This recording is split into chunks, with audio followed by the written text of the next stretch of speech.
everyone, and welcome once again to the Open Mic, Writers in Their Own Words, the show where every episode I talk to writers, editors, agents, sometimes others from the publishing game to learn about them and the work that they do. I'm your host, Rich Eisen, and as always, I have to remind people I'm not the guy from the NFL Network. Surprisingly enough, even after all these years, sometimes people still get us confused. I like to say I'm the original Rich Eisen because I am older than him, though we are both roguishly handsome bald guys. So that's what I'm going to go with. But I'm the guy that talks to authors about their work and about publishing and their journey to publication, all that kind of thing. That's the show. If you're looking for that, you have found the Open Mic, Writers in Their Own Words, and you're at the right place. We are on both YouTube and via all of the major podcast platforms. You can subscribe to either or to both so you never miss a thing. I will come back later and ask you to please leave a review and all that good stuff. More than anything, I'd really appreciate it if you would just tell a friend, especially if you have a friend interested in writing, because this is the place they can come and learn an awful lot about how things really work in writing and publishing from people who are doing the job every day. And so let's hop into the show. Sagit Schwartz, good golly, I knew I was going to screw that up. Sagit Schwartz's debut novel, Since She's Been Gone, is a dual timeline thriller that has been called a nuanced roller coaster ride. It's been called gripping, pulse pounding, emotional, and a nonstop ride of twists and turns, which if you write thrillers or you write crime fiction, that's exactly what you want people to say about your book, that it's all of those great things, because that means it's a page turner. I'm reading it right now. I will absolutely agree. It's very fast paced and very gripping. I'm really thrilled to have her here today. Sagit is also a licensed psychotherapist, so perhaps it's not surprising that her character is also a mental health professional and that the story deals with, among several things, mental health themes that add to the suspense of the story. She's here today to talk to me about the book and to share her insights into her journey to publication. So, Sagit Schwartz, welcome to the Open Mic. How are you doing today? Great. Thank you so much for having me. I'm delighted to be here.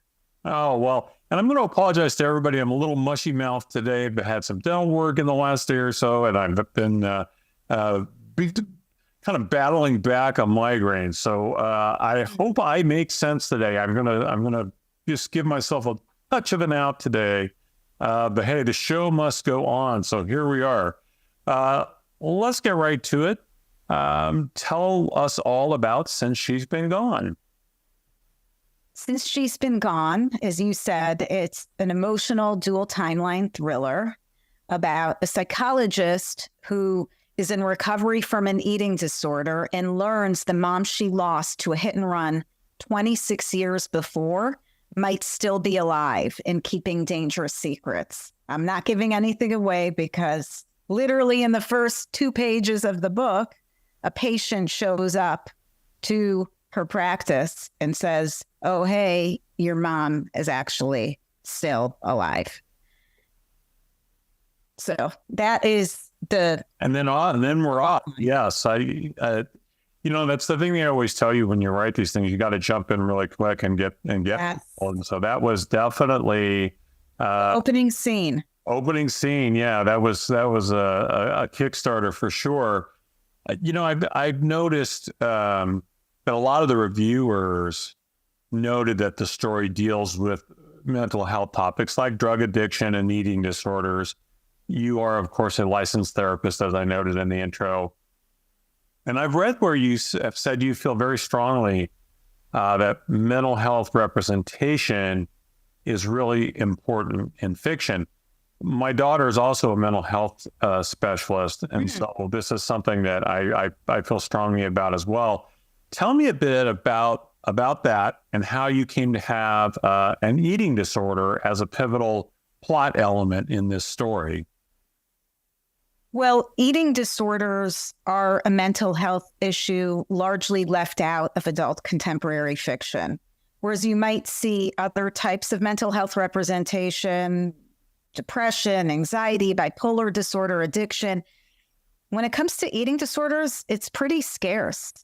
And as you said, I do strongly believe that representation matters because, and I wrote an article actually for Crime Reads about this, about books being mirrors in the same way that therapy can be used as a mirror for a patient.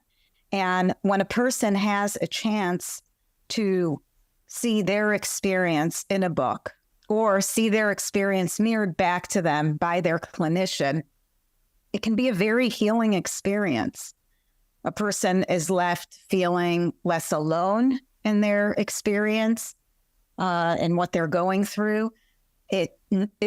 There's a normalization that takes place because oftentimes with mental health issues, people feel like they're the only one going through it. And there's a lot of shame in what they're dealing with. So it matters. And I saw this hole when it came to mental health in fiction. And so I wanted to write a character that was grappling with this and also to send a hopeful message that recovery is possible. Yeah, it's fairly common to have your protagonist have some level of, I don't want to say handicap, that's not the right word, but a challenge of some kind that they are also grappling with in trying to, whether they're, resolving crimes or escaping bad guys, what have you, right? That adds to the tension. But yeah, I've never seen anything where that challenge is related to an eating disorder. And, I mentioned that I have migraines. And one of the reasons the only reason actually that I would ever even bring that up in this is because I know how debilitating they can be to me long before I ever have most people think of a migraine, like you're laid out with a compress on your eyes in a dark room. I never get that. I have speech problems. I have some cognitive issues, things like that when I'm in the throes of a migraine cycle. And especially if I don't get to my medication quickly. And so the manuscript that my agent is currently out there trying to get sold, that's the big challenge that my guy has, is he suffered a traumatic head injury that now gives him blinding migraines. And so he's trying to deal with. And I thought the same thing. I've never seen anyone deal with that, but I know just from personally dealing with it, that is absolutely, they can be debilitating for long past or before and after an actual headache. Not to make any of this about me. My point is I understand that thought of okay, that kind of representation gives somebody maybe a little connection to the story that they wouldn't have another way. I've noticed you've had a lot of reaction in the reviews from people saying, "Oh, thank you so much for talking about this openly." Yeah. Share with me a little bit about the reaction that people have had to that element of the story. I have had readers personally reach out to me that have been personally impacted by eating disorders in the past, that are currently impacted by eating disorders, parents with kids who have eating disorders, just thanking me for writing a book that had this representation and also had a hopeful message, as I said before, that recovery is possible. Eating disorders affect 10% of the population, but really aren't talked about openly. And as I touched on earlier, I think a lot of it has to do with shame. And the more we can bring these issues out in the open, if you think of shame as a balloon, it just, the air is pulled out of that balloon. It deflates it. So that's been very heartening to me. And I'm really grateful that my editor went to bat for my book and understood the importance of this issue, of this topic. I was going to ask this later, but I'm glad you brought it up because the publishing industry can be so notoriously risk averse. Mm-hmm. How was it for you in the process of acquiring an agent or publishers?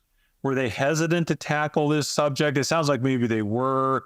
Did you have to, Was it a long process to get them to buy into it? Okay, so again, this is my first book, and you mentioned that you have a book out now. And for me, it felt like an eternity when it was, being shopped around by my agent.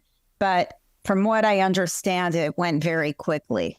I think that my agent went out with it in June or July, and I signed a deal by October, which I've been told is very quick. It felt absolutely glacial to me, but I guess that's what's to be expected. I do think, though, that it wasn't necessarily a slam dunk when it came to publishers, and that my editor, went to bat and was like, this matters. Representation matters. So I'm so grateful to her, Jess Fairdy at Crooked Lane. And you're right, publishers are risk averse, and this is not a topic that historically, as I said, it has been touched on in adult contemporary fiction, and especially in the crime fiction space. Right. Well, that is pretty fast. I will tell you, that's actually quite fast. I would agree with people who have said that to you. But how long, maybe from concept to publication, did it take you? And I ask this because I think for a lot of folks who might be listening to this or watching this who are thinking about writing a book, I think a lot of folks maybe don't comprehend how long sometimes things can take. So from the time you started thinking about this as a possible thing you would want to write about to signing that contract and maybe even seeing the book come out, how long did that take for you? I think it took about a year to write and get a really good draft, a solid draft, like a year, not to write the rough draft, but to write a draft that then went through a couple of solid revisions before the agent process. And then after that, once the agent went out with it, if my agent went out with it in June, it was acquired that October, and the book wasn't released until, I guess, a year and a half later, because it wasn't the following February, it was a February after that. So we're talking years. Right. I mean, this is all years. Yes. It's not a quick process. A traditional publishing isn't anyway.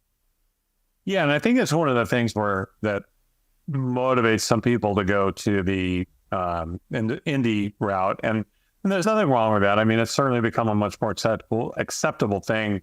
Oh, yeah. I have several indie author friends that are doing wonderfully. Publishing. Yeah, there's nothing wrong with that at all. But if you want to go traditional, that is one of the things, man, you have to bring your patience, because a lot of patience. And then, after it's acquired, it can be a year to 2 years before the book comes out. So there's even more patience on that end. But it is a long game, because even after publication, you're still promoting your book. You're still out there trying to, get sales. So you can't really just view it as like, oh, it's all about getting the deal and publishing in that day, because a book's life doesn't end after publication. It just begins. Right. That's just the beginning. One. It's the beginning. Yeah. Now, you said that this book to you is in a way, it's kind of a form of advocacy, which we've been talking about a little bit. From the writing perspective, was it challenging for you as a writer to balance showing that truth in dealing with a disorder like this? And especially that, for somebody like yourself, who is a licensed psychotherapist and sees these things firsthand, was it difficult to balance that with the need to also have a compelling fictional story that, we all have to have a little bit of suspension of disbelief in fiction? Was that balance hard for you?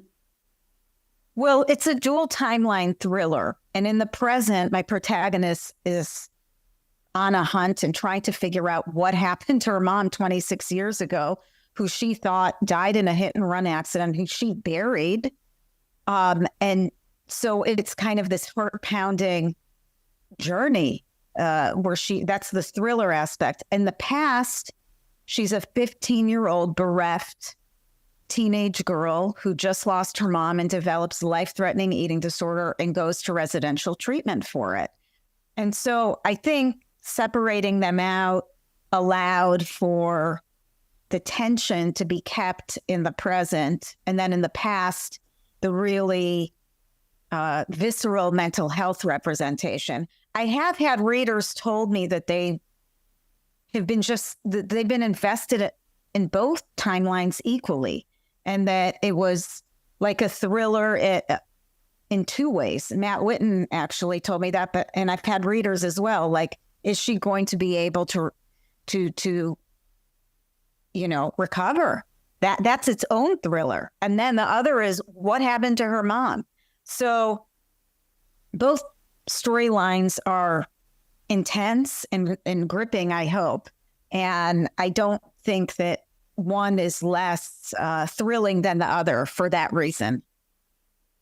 Was this always going to be a dual timeline, or is that something that evolved as you were crafting the story? Yes. And it's still long.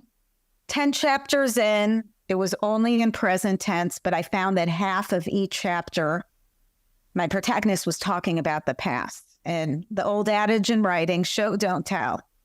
So I said, okay, this story has to be broken up. But I was 10 chapters in when I realized I was going to have to change this into a dual timeline. And that experience really was a learning experience in being open to the writing process. Sounds very cliche, but it's true. If you're so rigid and so set and no, this has to go this way. And it really taught me to be open to the possibilities. Like that unfolded organically, and the book was so much better for it that it was a dual timeline. Completely separately, when my publisher made its pitch to sales, and they do that, I think, twice a year for the different quarters and the titles that they have releasing. Sales was really excited because they said, oh, dual timeline thrillers, sell really well. They're selling really well. Now, I didn't know that when I wrote the book. It was a process that unfolded naturally. So sometimes you just go with what's really working, and the chips fall where they do, and it works out. Yeah, that's actually one of those things, because so many writers will especially after they've been in the game a little bit of time, will tell you chasing whatever's selling now, because of what we were talking about earlier about how long it takes, is almost always a bad decision. So you're probably always better off just doing with what makes the book work the best, what makes the story work the best. If it's a dual timeline, great. If it's, whatever it is, that's always the best thing to do. So it sounds like you made the right decision for this story, whether you knew exactly that that's what you were doing or not. It's just you did the right thing. So that's great. See, that's also great lessons for anybody. Always just do the right thing for your story. It'll pay off in the end. And that experience taught me to be open to the writing process and what will organically unfold. And actually, with my current work in progress, I think I was so open that I almost got stuck in mud because I was struggling. So my current work in progress has two different narrators, two different POVs. With one, I was very settled, first person and present tense. The other one, third person past, but the other one, I kept going back and forth between first person present and third person past. And I swear I must have spent 2 months writing the book each way, each version. And then finally, I actually asked a few people what they preferred. I had at that point settled on first person present for my main protagonist. And they all said first person present for that protagonist. But I was so open to the process that I couldn't decide what, how to write her. Well, if there's anything writers can understand, it's paralysis by analysis. Sometimes when you get so much going on and so many options, and, Yes. anyone who's been watching this show or listening to this show for any length of time has heard me say, when that happens to me, the beneficiaries are my dogs, because that's when we get a really, really, really long walk. That's how I solve most of my plot problems, or if I'm just, in a big, mental eddy, just circling, around, I go work it out on a long walk on a remote levee somewhere. That's how it usually works itself out. So they like it when I get stuck. So I understand that you lost your mom when you were young, and that she is actually a big part of this story. Now, I know the story revolves around the protagonist having lost her mother, but that your actual mother, you've worked her into this story, correct? Yeah, it's a bit of a love letter to her. My mom died 2 weeks after her 47th birthday, and I started writing this book when I was 47.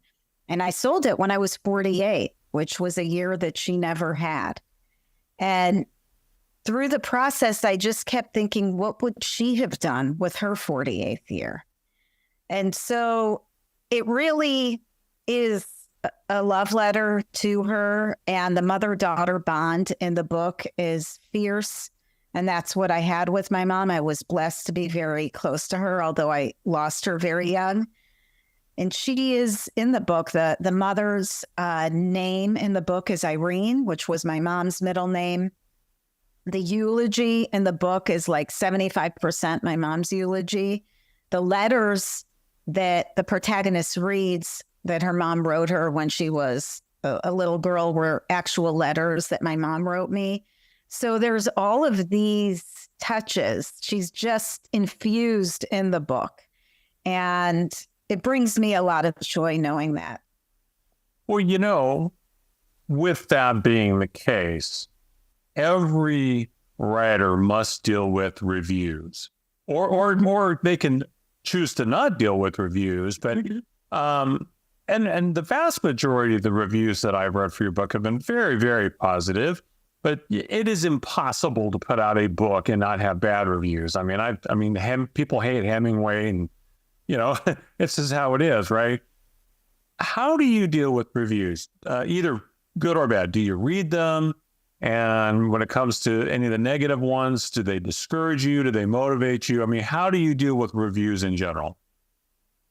So I am fortunate enough to have several close author friends who have been in this game longer than me and who have told me, stay away. It's not useful. Reviews are for other readers. And I do agree with that. The only caveat is, as a new author, a debut author, before my book launched, I had, specific ways of being able to market it. And one of them was to pull from good reviews on Goodreads and be able to post that on Instagram or TikTok. So I did read those. And in that process, I would catch a couple of negative ones. But then after I read a couple negative ones, I just stopped. So I only used the good reviews for marketing purposes. And then after my book launched, since then, I have not looked at any reviews, even the good ones. I just don't think it helps. And I'm a pretty ferocious reader, and I know how sometimes books have landed for me during hard times in my life.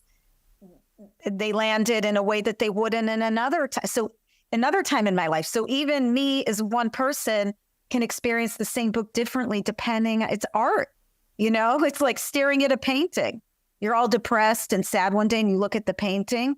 How are you going to take it in? Then the next day you might be happy in a good mood. How are you going to take it in?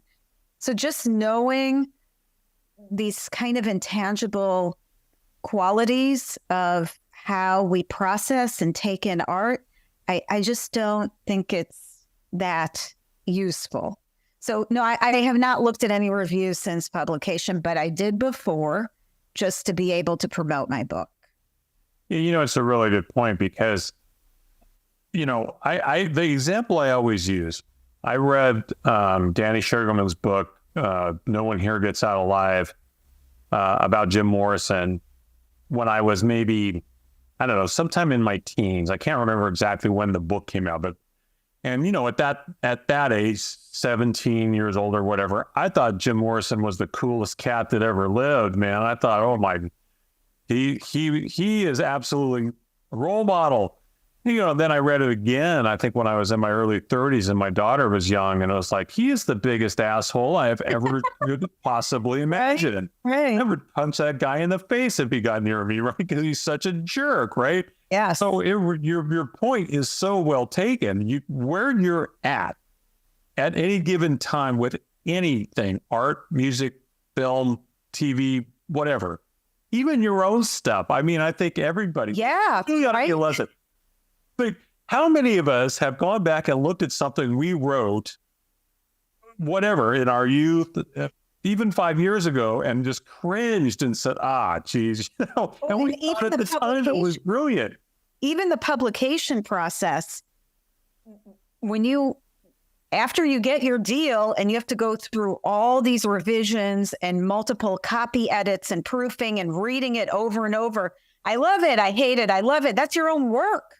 So, oh yeah, that's the roller coaster of being a writer, right? The loving and hating your work over and over again. So yeah, it's just, art is what it is. And, you tell the story the best that you can, and you hope that it will resonate with some readers. But then it's out of your hands. Then the book will become whatever it's destined to be. It is truly at that point, out of your hands. Well, as a mental health professional yourself, I think, I know from conversations with my daughter, my daughter worked she worked in the San Mateo County jail system for a long time, dealing with prisoners, male and female.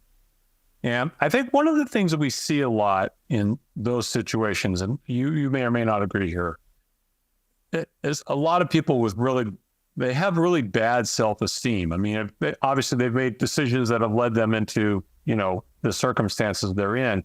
But I think one of the hardest things for humans to do is to be kind to ourselves and to give ourselves permissions to feel how we feel, or to, whatever the case may be. And I certainly hear it with writers. I mean, we are by nature, right? We're super critical of ourselves and all of those things. And a lot of writers tend to be kind of introverted and just don't deal well with that whole public facing thing. Did your experiences as a mental health professional help you stay grounded in this process at all? Or is it like, this is so far removed? I mean, that's still so personal to me. I'm just out there on a damn island like every other writer. How has that played into, this process for you? I think that, especially this book is so personal because so much of my mom is infused in it. So it was hard for it not to be personal. And I'm grateful that it didn't die on submission or take years to be acquired, because that would have been difficult, but then I would have self-published it. I wasn't going to let this die on my hard drive. So, we live in a time where you can do that.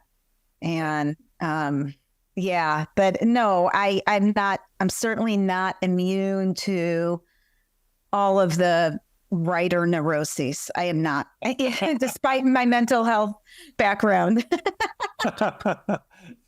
Yes. So, and it's one of the things I talk a lot with writers about handling reviews and everything, because we're at an age where the example I always use, you could put something on social media saying, oh, hey, I really love dogs because I'm a dog guy. And you'll get half the people will say, oh, so you hate cats, right? And they immediately go to the most negative thing to say about you. And you have to have whatever it is in your psyche that allows you just to ignore that shit, because otherwise it will drive you insane, right? Yeah. And I see people get up. It's like you're, as any kind of artist, not just writers, you're required to be so open, pour your heart out for the world to see, but then at the same time, you have to be steely. So it's a bit of a contradiction, but if you don't have aspects of both of those things, I think it's pretty rough. It's not that you have to be both of those things all of the time, but you have to have some reserves for both of those sides.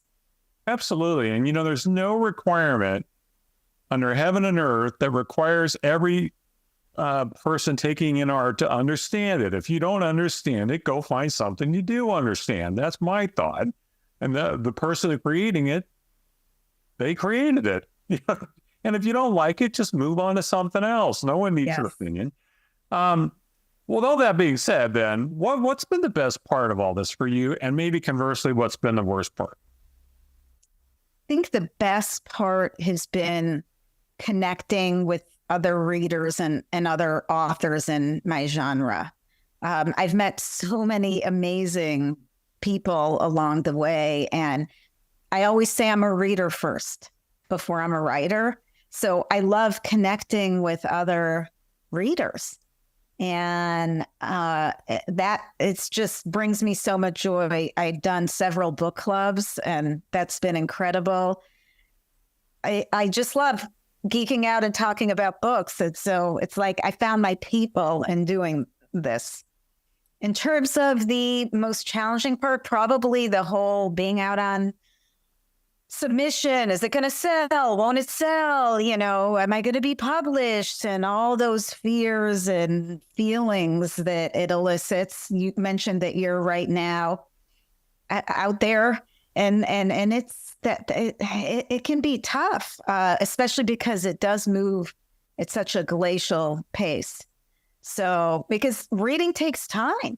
And then, if an editor likes it, they have to bring it to an editorial meeting and get other people on board. And it's a whole process. It really is. That definitely was the most challenging part. Yes, with lots of ups and downs. And if there's anything I've learned in this business, because I'm on my third agent, I don't even know how many manuscripts. Yep. Every writer I talk to, for the most part, has a box or a drawer full of manuscripts that didn't sell. Yep. Some of the most successful authors. Oh, yeah, absolutely. Have 3 books that died on submission.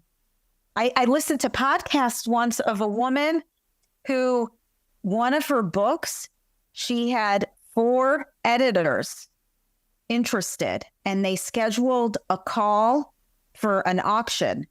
Okay. And all 4 canceled that day. I'm really glad you mentioned that, because it really is and this is not to discourage anybody from pursuing this if they want to. This is more about being eyes wide open. Because the thing I always say to people that ask me anything about writing is you have to know what you want out of this, right? If the only thing you're going to be happy with is a big New York agent and a big New York publisher, great. Hard as hell to do that, but that's what will make you have to do that. Pursue it with everything you have.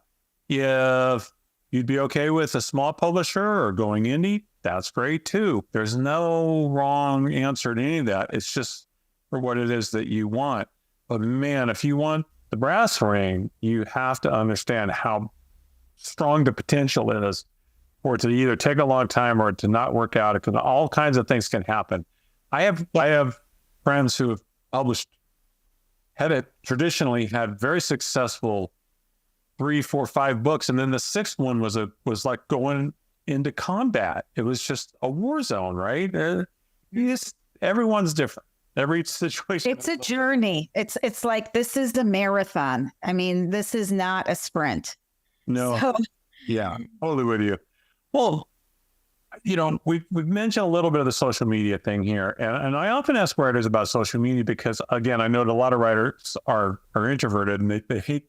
And look, especially certain forms of social media that used to rhyme with Twitter are just awful. People are awful, right? And it's now without the ability to really narrowly curate who you want to connect with. We're in such a polarized political world now. Yep. People would jump all over you for the dumbest stuff. And so I understand a lot of writers, they feel compelled to do it, but they hate it. And it's a time suck. And then, they might have good interactions and then on and on. There's no simple one size fits all landscape there. But I understand you have had a really good time, a really good experience is the word I was looking for, with TikTok of all things. Now, book talk has become a big thing, but I understand you found somebody just that you didn't even know started randomly advocating for your book and really helped turn it into something people are aware of. Can you tell me a little bit about that experience? Well, when I got my publishing deal, I had no social media presence. And at that time, the thought of trying to grow on all the different platforms was so overwhelming to me. And I had heard at that time, again, this is, almost 2 years ago in October, I was told TikTok was a better growth platform. These things changed, though. Now I'm told Instagram is. So it just goes, it's the algorithm and all this stuff. So I just decided to focus on TikTok.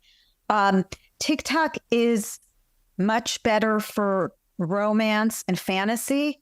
The thriller mystery crew is smaller on there. Those readers and those reviewers, there's much less of them.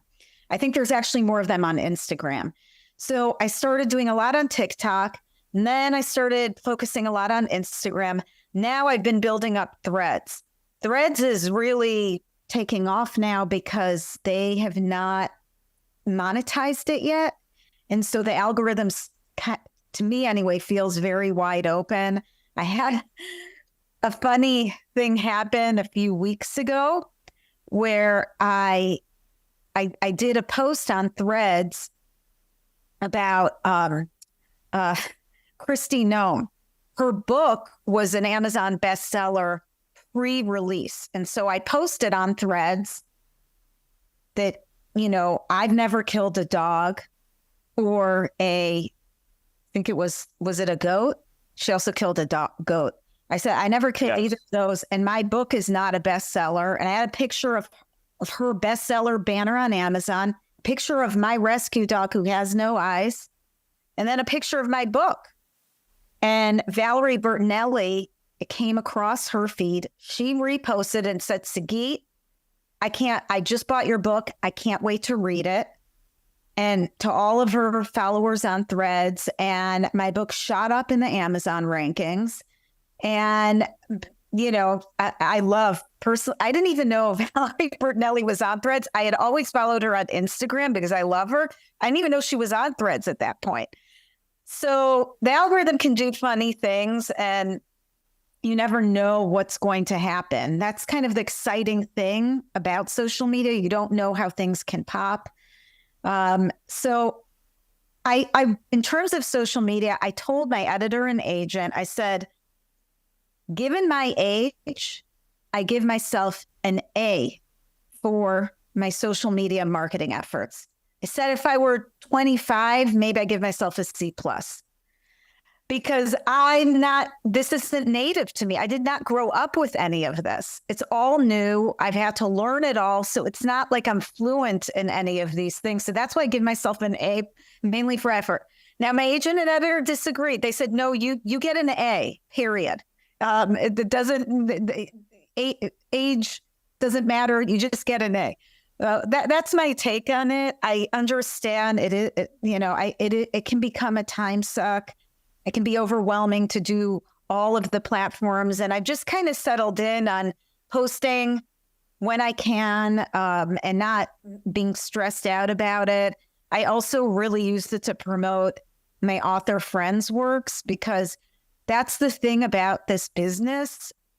Nobody has ever had a book do well on their own. It's always been on the shoulders of others and other people lifting them up. And any chance I get to help my friends with their books, I try to do, because it's tough. And, in all of this noise and chatter these days, to get to break through the noise. And so any little help an author can get can make a big difference.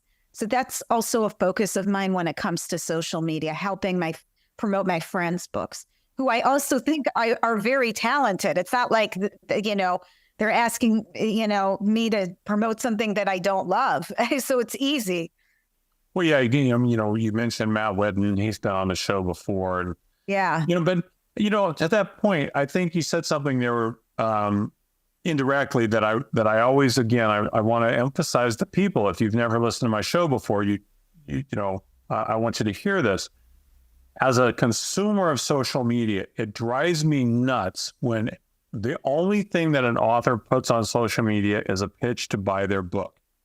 You were just talking about promoting other people's books, or to having commentary or posts or concepts that are not just about buy my book. And engagement that you get with people, I just, my own experiences, if I connect in some way with an author and I read one of their books and I like it, I'll buy everything. I'll read all their books. But I'm the worst consumer ever, because if someone's pounding me over the head to buy something, I'll not buy it on principle. And maybe And in fact, I've had readers reach out to me, and this surprised me. And they said, I bought your book because of your story. Not my book story, my story as an author, because I've talked about losing my mom. I talked about how she, is infused in my book and was an inspiration, different things like that. That honestly surprised me, because it's fiction. Okay, I would think, for nonfiction, people buy the book because, if it's a memoir or something like that, they're interested in the person's story. But no, it turns out readers want a connection to the author too, even if they're just writing fiction. And so I'm generally a private person, so it wasn't always so comfortable sharing everything. So I've just found certain things that I do feel comfortable sharing about, in terms of my mom, my dog, things like that. And that has been enough to resonate with readers. So what you're saying is true. If someone's just saying, buy my book, that, like, we're on QVC then, right? Right. So, absolutely. That's a really good point. I mean, but if a person, it talks to you about their history and like, this is what I went through and this is what inspired my book, you feel a connection. You're like, I want to learn more about that. Yeah. And it gives you some credibility too in the storytelling part, even though we know it's fiction. Mm-hmm. There's an aspect there because people get things wrong. Like, we talk about mental health things. It's easy to sensationalize things. And we've seen that.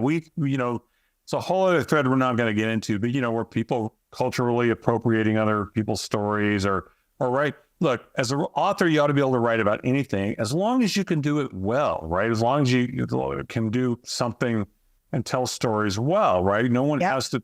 Most of us are not astronauts or spies or former cops with a drinking problem or all these. We're not in those things, right? But I think when you get into mental health issues in particular, now people are going to be, I think, reading with a little bit more of a careful eye or a sensitive eye, maybe. And so knowing that, hey, you're not making this up out of whole cloth. You have this experience is probably something where they feel connected to you before they even read the book. As Valerie or Nellie or others said to you, this is something where they feel like, hey, I like this person. I want to read this book. So I think that's a great thing to do. I only have one other serious question, which is this one. So you said you were working on a work in progress. You maybe don't want to reveal too much, but give me the nickel tour of what's ahead for you. Well, I'm actually supposed to talk to my agent this afternoon about it. I'm really excited about it. It's a thriller, but it's very different in tone. It's a departure. It's not an emotional thriller. My last book, several readers told me they were crying at the end. This is not that. This is popcorn thriller. And it partially takes place in the reality TV music world on a show like American Idol. Um, and it's two point of views. And at the beginning, you're not really sure how these two people's lives intersect, but it happens. And I'm having so much fun writing it. And I hope that the readers respond. There's characters who behave very badly, who you'll love to hate. And who I pitched it on Threads. I'm like, cray characters who live in Delulu land, who you will love to hate. Delulu land is delusional land. That's a great tagline. I like that a lot. Yeah. And yeah, so it's exciting. I sent my agent the first, I think, 100 pages last week. And now we will see where things go from here in terms of book 2. Well, I love the premise. That sounds great. I'm going to wish you all the luck in the world on that. It sounds fabulous. I want to wish you all the luck in the world with your book that's on submission. Well, thank you. I appreciate it. I'll take all the luck I can get because it's been a long process. Again, I don't want to make any of this about me yet, but it has been a very long process. Let's just say that. I always like to end on a fun question. I hope it's a fun question. I mean for it to be a fun question. If anyone who's ever listened to the show knows where I'm going with this, I'm going to give you an option here. Let's just say I'm the omnipotent being that can put you together with one of these 3 people for a whatever, dinner, drinks, whatever, book talk, whatever you'd want to do. You could choose one of the 3. There is a little bit of a theme. You'll pick it up pretty quickly, I think.